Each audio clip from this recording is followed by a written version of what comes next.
Taxi డ్రైవర్ల తరపున ప్రజలకు కొన్ని జాగ్రత్తలు చెప్పాలని, అలాగే వాళ్ళ యొక్క బాధ్యతలు గుర్తు చేయాలని ట్యాక్సీ డ్రైవర్ల తరపున మాట్లాడేకి ఈ వీడియో ముందుకు వచ్చాను. ప్రజలందరూ కూడా ఈ వైట్ బోర్డు వాహనాలకు సపోర్ట్ చేస్తూ వైట్ బోర్డు వాహనాల్లో తిరుగుతూ ఇటు ప్రభుత్వానికి నష్టం చేకూరుస్తున్నారు. ముఖ్యంగా మా ట్యాక్సీ ఓనర్ కమ్ డ్రైవర్లకు చాలా నష్టం జరుగుతూ ఉంది వైట్ బోర్డు వాహనాల్లో ప్రజలందరూ తిరగడంతో. మళ్ళీ ఈ వీడియో ద్వారా వైట్ బోర్డు వాహనాల్లో తిరిగితే మీకు ఎంత ప్రమాదమో ఎంత లాసో నేను తెలపరుస్తాను. మళ్ళీ వైట్ బోర్డులో తిరిగితే ఏంటి నష్టం ప్రజలకి? గవర్నమెంట్ ట్యాక్స్ పోదు ఫస్ట్.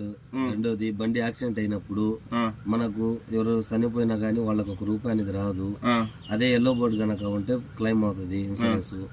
దానివల్ల ఇది నష్టపరిహారానికి కింద రాదు. ఇంకా వైట్ బోర్డు వాహనంలో ప్రజలు తిరుగుతున్నప్పుడు అనుకోకుండా ఏదైనా ప్రమాదం జరిగితే జరగకూడదని ఆ భగవంతుణ్ణి, అల్లాని, జీసస్ని అందరినీ కోరుకుంటాను. ఒకవేళ బై సపోజ్ వైట్ బోర్డులో మీరు పోతున్నప్పుడు ఏదన్నా ప్రమాదం జరిగితే మీ కుటుంబానికి కానీ మీకు కానీ చిల్లిగవ్వ డబ్బులు రావు. ఎందుకంటే అది వైట్ బోర్డు కనుక, అది ఇంటికి తిరిగే వాహనం కనుక దాంట్లో ఏదైనా ప్రమాదం జరిగి ఎవరైనా చనిపోయినా వాళ్ళ కాళ్ళు చేతులు ఇరిగిపోయినా డబ్బులు అంటూ ఇన్సూరెన్స్ డబ్బులు ₹1 రాదు. అలాగే ప్రజలు గుర్తుంచుకోవాల్సిన విషయం ఏమంటే, మీరందరూ కూడా బాధ్యత కలిగిన వ్యక్తులు.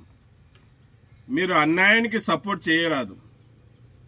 న్యాయంగా లీగల్గా తిరిగే ట్యాక్సీలకు మాత్రమే సపోర్ట్ చేయాలి. ఈరోజు దేశ జీడిపి పెరగపోవడానికి కారణం, దేశం అభివృద్ధి కాకపోవడానికి కారణం కొన్ని కారణాలు అయితే ముఖ్యమైన కారణం ఇది కూడా ఉంది. వీళ్ళు వైట్ బోర్డు వాళ్ళు ప్రభుత్వానికి పంగనామాలు పెడుతూ ట్యాక్స్ బోర్డులు చేసుకోకుండా వైట్ బోర్డులలో కిరాయిలు తిప్పుతున్నారు. ఇది వీళ్ళు ప్రభుత్వానికి, రవాణా శాఖకి ఎంతో అన్యాయం, మోసం చేస్తున్నారు. మళ్ళీ ట్యాక్సీ డ్రైవర్లు వీళ్ళు వైట్ బోర్డు డ్రైవర్లు ఒకటే కదా, తోటి డ్రైవర్లను కూడా వీళ్ళు మోసం చేస్తున్నారు. వీళ్ళు కిరాయి తక్కువగా వెళ్తూ ఈ ట్యాక్సీ డ్రైవర్లకు అన్యాయం చేస్తున్నారు. మళ్ళీ ప్రజలు ఎంతో బాధ్యత కలిగిన వ్యక్తులు.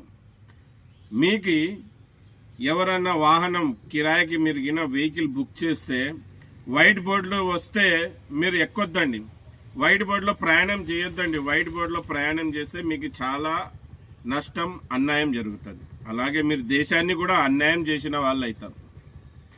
దేశం అభివృద్ధికి అడ్డుపడిన వాళ్ళు కూడా అవుతారు మీరు.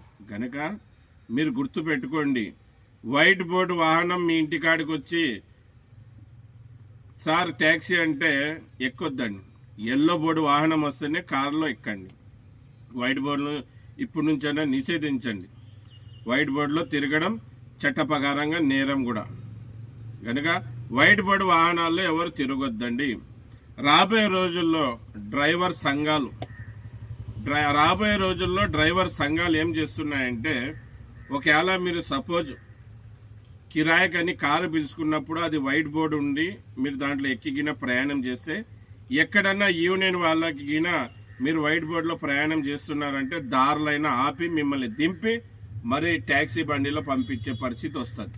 కనుక దయచేసి ప్రజలందరూ కూడా గుర్తుపెట్టుకోండి, మీరు ఎల్లో బోర్డుకి సపోర్ట్ చేయాలి. ఎల్లో బోర్డుకి సపోర్ట్ చేస్తేనే దేశం అభివృద్ధి బాటలో నడుస్తుంది. మీరు గిన ఇల్లీగల్గా తిప్పే వైట్ బోర్డులకు గిన సపోర్ట్ చేసినారంటే మన రాష్ట్రం ఫస్టే ఎన్నో కష్టాల్లో ఉంది. ఇంకా కష్టాల్లో మనం నెట్టినట్టు ఉంటుంది. మన రాష్ట్రం బాగుండాలంటే, మన రాష్ట్రం అభివృద్ధి చెందాలంటే మనం ప్రజలందరం కూడా రాజ్యాంగ ప్రకారంగా గవర్నమెంట్ పెట్టిన రూల్స్ అండ్ రెగ్యులేషన్కి ఫాలో కావాల్సిందే. ప్రతి ఒక్కరు ఫాలో కావాల్సిందే. మళ్ళీ ఈ వైట్ బోర్డు ఇల్లీగల్ మాఫియాకి మనమై సపోర్ట్ చేస్తే ఎలాగా? తప్పు కదండి. మళ్ళీ వైట్ బోర్డు వాళ్ళకి సపోర్ట్ చేయొద్దండి, ఎల్లో బోర్డు వాళ్ళకి సపోర్ట్ చేయండి. మీరు ఎల్లో బోర్డులోనే ప్రయాణం చేయండి. మీ ప్రయాణం ఎంతో సేఫ్టీగా ఉంటుంది, ఎంతో సురక్షితంగా ఉంటుంది. మీరు మరి ఈ వీడియో ద్వారా మీకు కోరుకునేది ఒకటే, వైట్ బోర్డులో ప్రయాణం చేయొద్దండి. వైట్ బోర్డులో ప్రయాణం చేయడం ద్వారా ఇటు మీకు నష్టమే, అలాగే ఇటు ప్రభుత్వానికి, మన రాష్ట్రానికి, ట్యాక్సీ డ్రైవర్లకు కూడా నష్టం, చాలా నష్టం. రాబోయే రోజుల్లో మేము కూడా ఈ వైట్ బోర్డులని ఆపాలని ఎన్నో ప్రయత్నాలు చేస్తున్నాం. పెద్దల్ని కలుస్తున్నాం, లెటర్లు ఇస్తున్నాం.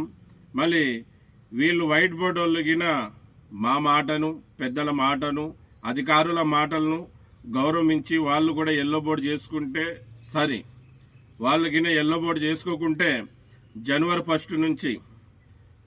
1 నెలలో నుంచి ప్రతి వైట్ బోర్డు వాహనాల దగ్గరికి వెళ్ళి వాళ్ళకి నచ్చచెప్పి ఎల్లో బోర్డు చేసుకునే విధంగా చేస్తాం.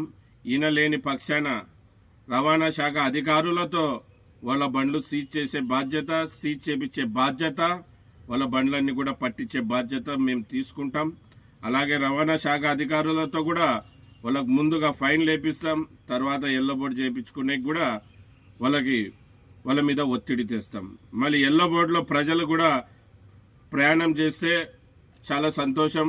ఎల్లో బోర్డులో కాకుండా వైట్ బోర్డులోకి మీరు ప్రయాణం చేస్తే ఖచ్చితంగా వైట్ బోర్డు వాహనాలని ఆపి ప్రజల్ని దింపి ఎల్లో బోర్డులో ఎక్కించి పంపిస్తాం. కనుక ఎక్కడం దిగడం ఎందుకు, మీరు గుర్తుపెట్టుకోండి. మీరు ఎల్లో బోర్డులోనే ప్రయాణించాలి, వైట్ బోర్డులో ప్రయాణించకూడదు. వైట్ బోర్డులో ప్రయాణించడం కూడా చట్టప్రకారంగా తప్పే. ఎందుకంటే వాళ్ళు ఇంటికి తిరుగుతాను, ఇంటికి కోసమని తెచ్చుకున్న వాహనం అది, కిరాయిలు తిప్పరాదు. మళ్ళీ ట్యాక్సీ అంటే కిరాయిలు తిప్పే కోసమే ప్రభుత్వానికి ట్యాక్స్ చెల్లిస్తూ రూల్స్ అండ్ రెగ్యులేషన్ ఫాలో అవుతూ ట్యాక్సీ డ్రైవర్లు ఉంటారు. కనుక మీరు వైట్ బోర్డులో ప్రయాణం చేస్తే మీకు కూడా హానికరణం, అలాగే ప్రభుత్వానికి కూడా నష్టం చేసిన వాళ్ళు అవుతారు. దయచేసి మా ట్యాక్సీ డ్రైవర్ అన్న మాటల్ని గౌరవిస్తూ మీరు అందరూ కూడా ట్యాక్సీలోనే తిరగాలని, ఈ వైట్ బోర్డులని నిషేధించి ట్యాక్సీ డ్రైవర్లకు న్యాయం చేయాలని, అలాగే మన రాష్ట్రం అభివృద్ధి బాటలో నడిచేకి మీరు కూడా భాగ్యస్వాములు కావాలని మరి ఈ వీడియో ద్వారా కోరుకుంటున్నాను. నా పేరు ఎస్ అన్వర్ బాషా. నేను సేఫ్టీ డ్రైవర్ అసోసియేషన్ ఫౌండర్, ఇప్పుడు ప్రెసిడెంట్గా కొనసాగుతున్నా. అన్న నెల్లూరు, మీ పేరు చెప్పండి. షేక్ మైనుద్దీన్, నేను నెల్లూరు ఇన్ఛార్జ్గా కొనసాగుతున్నాను. ఓకే, షేక్ మైనుద్దీన్. జై హింద్, జై డ్రైవర్, జై డ్రైవర్.